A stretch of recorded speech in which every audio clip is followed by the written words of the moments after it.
Ay, ის რაღაც. გაგიდა. ის რაც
შემოსულია ჩვენთან საკმაოდ უსიამოვნო ტრაუმით ფეხბურთელისთვის, ჯვარედინების დაზიანება იყო.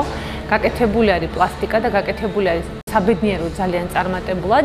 პრაქტიკულად ოპერაციიდან პირველივე კვირაში დავიწყეთ რეაბილიტაცია.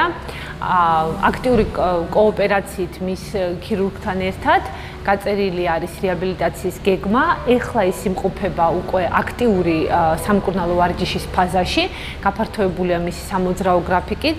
შეუძლია რომ გარკვეული რიგი ტრენაჟორების გამოიყენოს, რაც მნიშვნელოვანია ამ დაზიანების შემდეგ.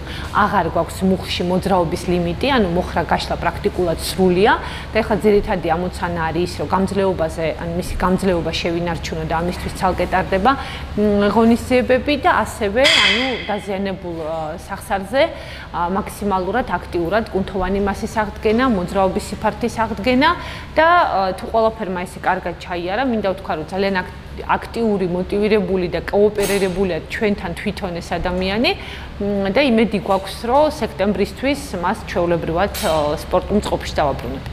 რავი, დადიშვილის რეაბილიტაციის ცენტრი შეიქმნა იმის, რომ ქართულ სპორტს დაუდგეს მხარში.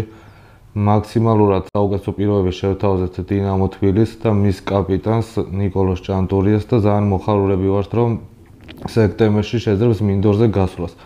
შემდგომშიც მაქსიმალურად შევესწრებით ყველანაირად გვერდზე დავუდგეთ ქართულ ფეხბურთს და რა თქმა უნდა დინამო თბილისს როგორც მთელი საქართველოსთვის პრიორიტეტულ საფეხბურთო კლუბს.